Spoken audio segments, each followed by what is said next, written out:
the day my wife called me a loser to my face. I already knew I was a millionaire. She just didn't know it yet. Before we get to that moment, the moment where the illusion of my marriage finally shattered, you need to understand the life we were living. You need to feel the weight of the boots I wore every single day. My name is Kevin. I am 34 years old. And for 7 years, my life was defined by the harsh fluorescent lights of a massive distribution warehouse. Imagine a building so large it creates its own weather. Concrete floors that leach the warmth from your bones. The endless, deafening hum of conveyor belts.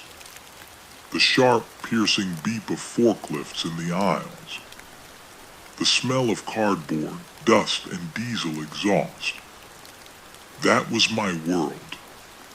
10 hours a day, sometimes 12. I was working a low-paying job, barely making enough to cover the rent of our small apartment, barely making enough for the electricity, the water, the groceries. Life wasn't glamorous. It wasn't even comfortable. But I worked hard, every single day. I took the overtime when other guys went home. I worked the weekends. I worked the holidays, listening to the hollow echo of my own footsteps, while other families gathered around warm dinner tables. I didn't do it because I loved the job. I did it because I believed in a quiet, old-fashioned promise. I believed that if I just kept going, if I just kept putting one foot in front of the other, things would eventually get better. I did it for her. My wife, Sarah, didn't see it that way. At the beginning, she was different. When we first met, we had nothing. We slept on a mattress on the floor of a tiny studio. And I remember, she used to hold my rough, calloused hands and tell me, "We'll build something together, Kevin. It doesn't matter how long it takes." But over time, that warmth faded. It was like watching a photograph slowly lose its color in the sun. She started comparing me to other men. Her coworkers' husbands. Guys with office jobs. Guys with cleaner hands. Jessica's husband just got promoted, she would say. He bought her a new SUV for their anniversary. I would stand in the kitchen, my back aching, stained with warehouse dust, and I wouldn't know what to say. Then the comments became direct.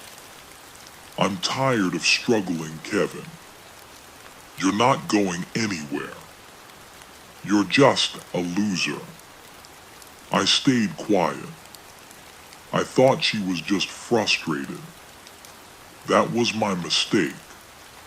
What I didn't know was that while I was lifting heavy crates, she had already started looking for an exit. And she found one. His name was Victor. He was in his mid-40s, a business owner who lived for the flex. He wore tailored suits and spoke in a voice that demanded attention. He was everything I wasn't. I didn't find out right away. It was the usual signs. Late nights. Phone always face down. A new expensive scent on her clothes, sandalwood and leather. And then came that rainy Tuesday evening. The warehouse had sent us home early. I bought a small bouquet of grocery store flowers. I thought maybe we could have a quiet night. Just the two of us. I walked up our street, pulling my worn jacket tight. And that's when I saw it, parked directly in front of our building. A Mercedes S-Class S580. Obsidian black. The rain was beating up on its perfectly waxed hood. The chrome accents caught the dim glow of the streetlights. It looked like a predator waiting in the dark. It was a car that cost more than I would make in a decade. I walked past it. I climbed the stairs. Every step felt like walking through deep water. I reached my front door. I put my key in the lock, and I turned it. I walked in. Slowly. The apartment was dimly lit. And there they were, sitting on the cheap sofa I had worked 3 months of overtime to buy. Victor had his arm draped casually behind her. He looked up when the door clicked shut. There was no panic, no shock on Sarah's face. They just sat there, as if I was a stranger who had accidentally walked into their home. "So you know," she said. Just like that. No apology. No hesitation. "How long?" I asked. "Long enough," she replied. Victor stood up. He buttoned the center of his suit jacket. He looked at my dirty boots, my faded jeans, my exhausted eyes. "You should have done better," Victor said. His voice was smooth, arrogant, the voice of a man who believed his S-Class made him a god. Sarah stood up then. She crossed her arms and delivered the final blow. "I'm done living like this, Kevin. I'm tired of counting pennies. You are never going to be anything more than what you are right now. A loser working in a warehouse. And I deserve more." I stood there in the quiet room, the flowers hanging limply at my side. "I deserve more. We're getting a divorce," she added. I looked at her. I looked at Victor. I took a slow, deep breath. And I nodded. "Okay," I said. They expected me to yell. They expected me to beg. But I gave them nothing. Because the truth was, I had a secret in my back pocket. A secret that made that Mercedes outside look like a toy. A secret that was about to turn their entire world into ash. Tucked away in the worn leather of my wallet. To understand why I didn't break down. When Sarah told me she was leaving, "You have to go back." Exactly 14 days before that rainy Tuesday. It was a Thursday morning. I had just finished a brutal night shift. My back was locked up. My hands were numb from the freezing warehouse air. And my eyes were burning from a lack of sleep that felt permanent. I stopped at a rundown gas station on the lonely edge of town. The wind was biting, tearing across the cracked concrete. I went inside just to get a cup of coffee, something bitter, to keep me awake for the long drive home. As I stood at the register, fumbling for a few crumpled dollar bills, I looked down at the glass counter. There was a small, glowing display for the Powerball. The jackpot had rolled over for weeks. It had grown into something monstrous. $540 million.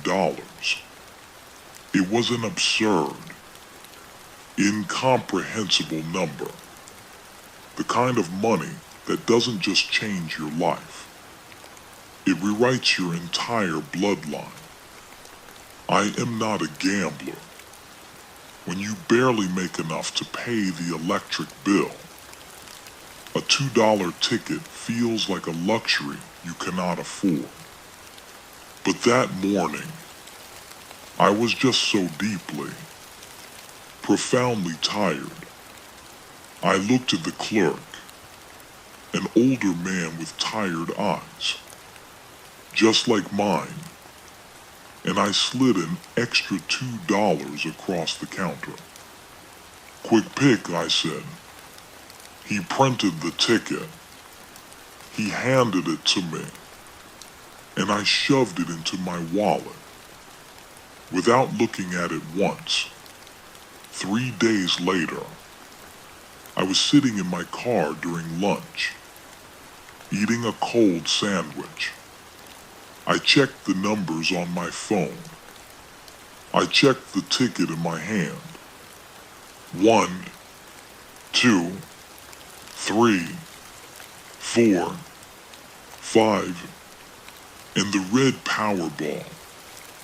Every single number. The world went completely silent. But I didn't call Sarah. I didn't quit my job. Instead, I called a lawyer, a man who dealt with quiet wealth. He told me something I'll never forget. "Kevin, if you claim this money today, under the laws of this state, half of it belongs to your wife. But if you wait, if you keep this paper in your wallet and act like a pauper, you can secure your future before the sharks arrive." So I waited. I went back to the warehouse. I wore the same dirty boots. I let my back ache. I let Sarah call me a loser for another 14 days. I was holding a ticket worth $500 million. While I counted pennies for bread, I had my lawyer move the winning ticket into a legal escrow account, a secure third-party holding area. Technically, the money wasn't mine yet. It wasn't in my bank account. It wasn't an asset I had to report. It was a ghost, waiting for me to be free. So we go back to that Tuesday. Back to the living room. Back to Sarah standing next to Victor, telling me she deserved a better life. When I looked at them, the shock didn't register as pain. It registered as absolute, terrifying clarity. If she had stayed, if she had been loyal, if she had held on through the hard times, she would have been the queen of an empire. But she chose the man in the S-Class, the man who was actually drowning in debt. "We're getting a divorce," she had said. And when I nodded and said, "Okay," I watched the story playing out in her head. She thought I was giving up. She thought I was a defeated dog. Victor smirked. He tossed a business card onto the table. It landed next to my past due bills. "Call my assistant," he said. "She knows lawyers who handle low-income cases." I didn't touch the card. I watched them drive away into the rain, the red taillights of the S-Class disappearing. Into the night. The divorce was surgical, because on paper, I had absolutely nothing. The lawyer handled the paperwork perfectly. clean break agreement. Total separation of all current and future assets, since the money was still sitting in that escrow account and hadn't hit my name yet. The paperwork was clean. I wasn't hiding assets that were already mine. I was signing for a future that she had already forfeited. We met at the office to sign the final papers. Sarah walked in wearing a new dress, carrying a designer bag Victor had bought her. She looked glowing. She looked detached. "I'm not asking for alimony, Kevin," she said, her voice dripping with pity. "I know you can't afford it. Victor takes very good care of me. I just want a clean break." She thought she was being generous. She thought she was throwing a bone to a starving man. I read through the documents. Every word was exactly as my lawyer had planned. Everything finalized. I looked at Sarah one last time, searching for the woman I used to know. But she was gone. Only this stranger remained. "Are you sure about this, Sarah?" I asked. It was her final test, her last chance to show a shred of humanity. She sighed, checking her expensive watch. "Kevin, please, just sign the papers. We both know you can't give me the life I want." I didn't say another word. I pressed the pen to the paper, and I signed my name. With those few strokes of ink, I signed away my marriage. But at the exact same moment, I legally locked her out of a $500 million fortune.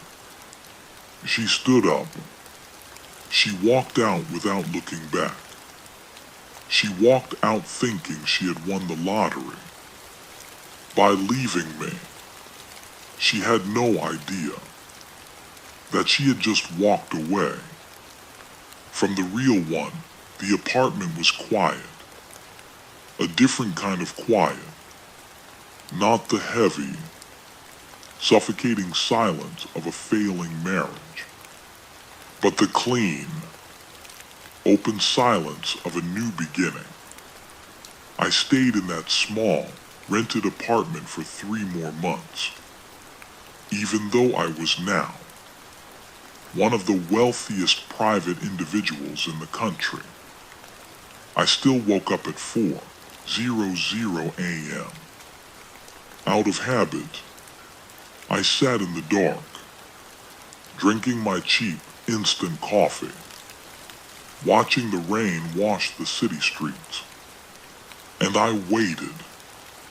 I waited until the divorce decree was signed, stamped and legally finalized by the court. In the eyes of the law, I was still Kevin, the man with the warehouse job, the man with no assets. The money was still sitting in the escrow account, a silent digital ocean, waiting for the gate to open. The day the divorce was finalized, the gate opened. Over $300 million after taxes and the lump sum payout hit my private trust account. I didn't buy a Ferrari. I didn't buy a mansion. I wore my old, grease-stained work jacket.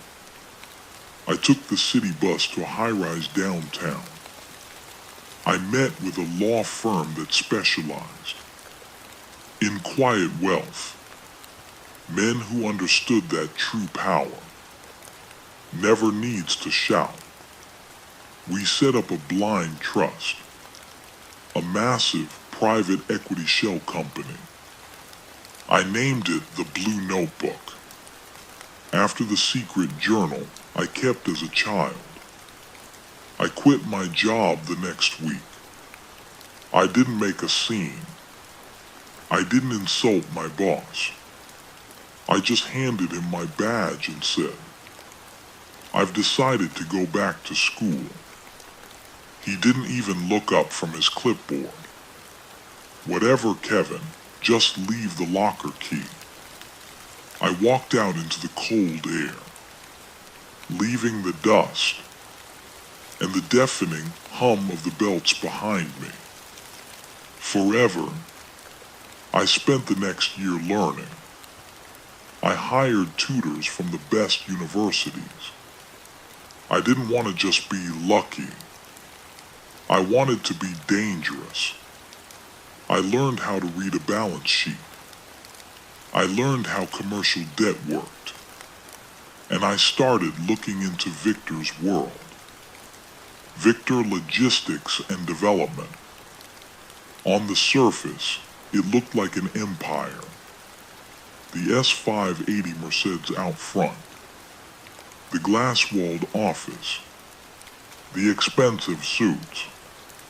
But when my analysts looked at the private ledgers, they saw the truth. Victor was a paper king. He was over-leveraged. He had built his entire business on high-interest loans, using his office building as collateral, using his fleet of trucks as collateral. He was using new debt to pay off old interest. And then the market shifted. Interest rates began to spike. The banks started getting nervous. They began making margin calls on Victor's loans. They wanted their money back. And Victor didn't have it. I didn't open a competing warehouse. That would have been too slow. Instead, I went to the banks, the institutions that held the titles to Victor's life. I made them an offer they couldn't refuse. "I will buy Victor's distressed debt from you," I said. "I will pay you the full balance in cash if you transfer the rights of the creditor to me." The banks were relieved. They traded their risky loans for my guaranteed cash. Slowly, methodically, I was becoming Victor's landlord. I was becoming the man who owned his trucks. I was becoming the shadow behind every dollar he tried to borrow. I held the leash, and he didn't even know I existed. And then, I saw her. I was sitting in a quiet, high-end cafe near the park.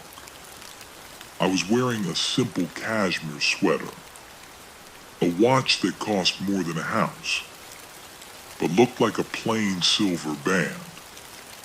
And Sarah walked in. She was alone. The glow of her new life had faded. The designer bag Victor had bought her was starting to look worn. She looked tired, the kind of tired that sleep can't fix. She didn't see me at first. She sat at a small table. She stared at the menu for a long time, comparing the prices. Victor was struggling. The margin calls were bleeding him dry.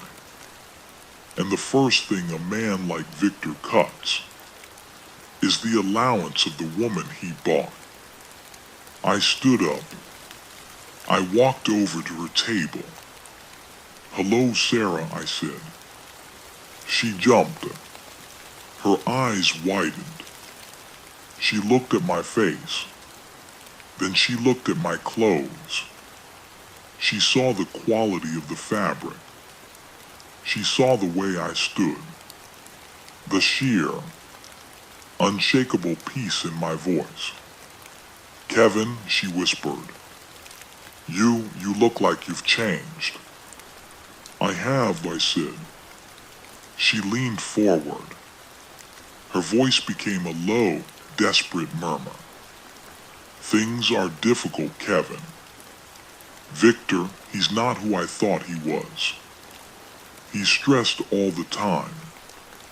The bank is threatening to take the house. He says we have to downsize. I've been thinking about the apartment we had.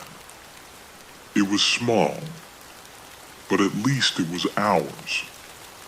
I looked at her. I felt no anger, just a cold, clinical observation. It wasn't the apartment you hated, Sarah. It was the man inside it.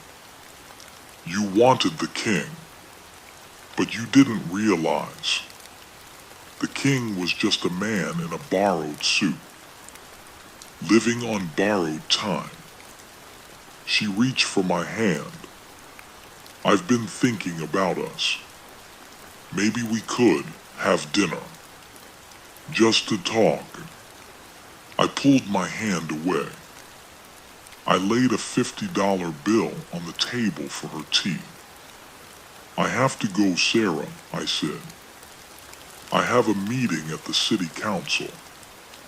I'm finalizing the purchase of a new commercial block." "A commercial block?" she asked, confused. "Which one?" "The one on 5th and Main," I replied. "The building Victor calls home.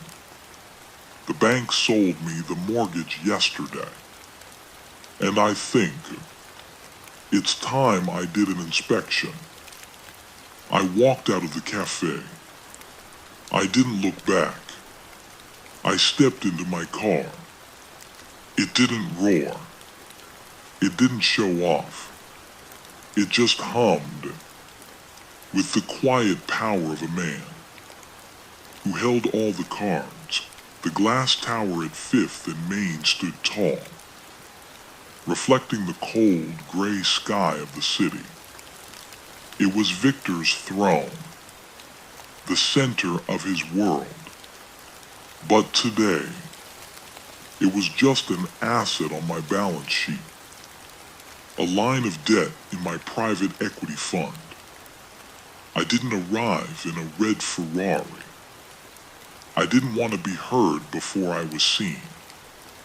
I arrived in a Rolls-Royce Ghost, midnight emerald, a color so dark it looked black, until the sun hit the deep metallic flake.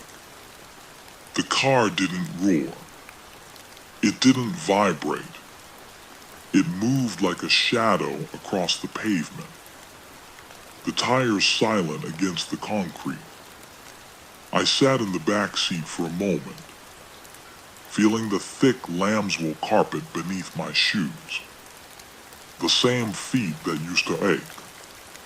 In cheap steel-toed work boots, I took a breath of the expensive leather, and I stepped out. The lobby of Victor Logistics was quiet. The staff looked anxious. Rumors of a hostile takeover had been swirling for weeks.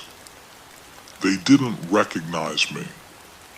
To them, I was just another billionaire, coming to collect a debt. They didn't see the man who used to haul their office supplies up the service elevator. I walked into the boardroom at exactly 10:00 a.m. Victor was already there. He didn't look like the man in the S580 Mercedes anymore. His collar was stained with sweat. His hair was thinning from the stress. He was staring at a stack of legal documents that signaled the total liquidation of his life's work. He didn't look up when the door opened. "Where is the representative from the blue notebook?" he snapped. His voice was high, brittle, I want to speak to the person who bought my primary mortgage. I want to speak to the person who triggered the margin calls. I pulled out the heavy leather chair at the head of the table, the chair that used to belong to him, and I sat down. I'm right here, Victor.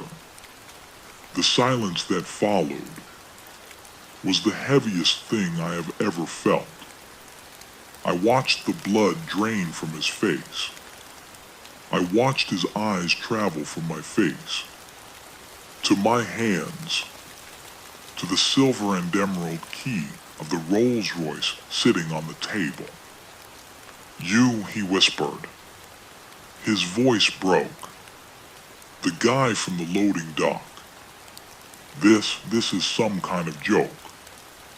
It's not a joke, Victor. It's just mathematics, I said. My voice was a calm, steady hum. You built your life on credit. You bought the S-Class with a loan.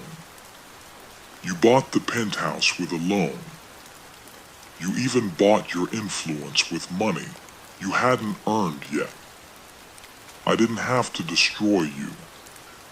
I just had to wait until the interest rates did it for me. I slid the final surrender document across the table. The bank sold me your distressed debt because I was the only one with the liquid cash to pay them in full. As of 9 o'clock this morning, I own this building.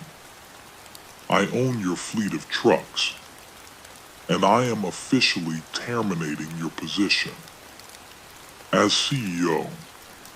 Victor looked at the pen. His hand was shaking so violently, he had to grip the edge of the mahogany table.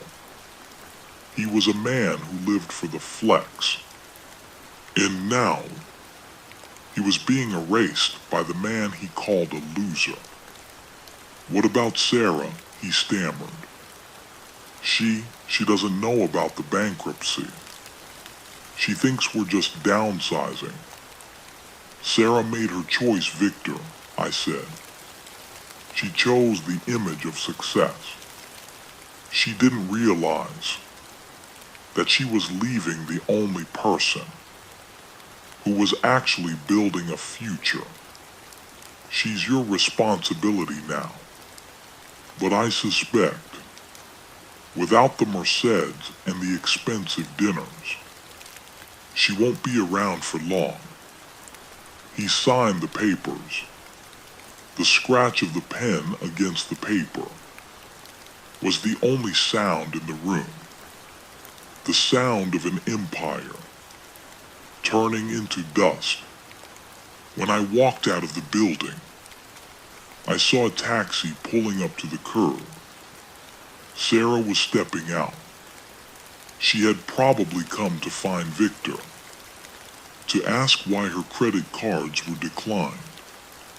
She saw me walk through the lobby. She saw the security team, the ones she used to ignore, bowing their heads as I passed. She saw the Rolls-Royce Ghost waiting at the curb, the door being held open for me. She stopped, frozen on the sidewalk. The rain started to fall, a light cold mist. She looked at the car. She looked at the man in the back seat, and she realized the life she had always dreamed of.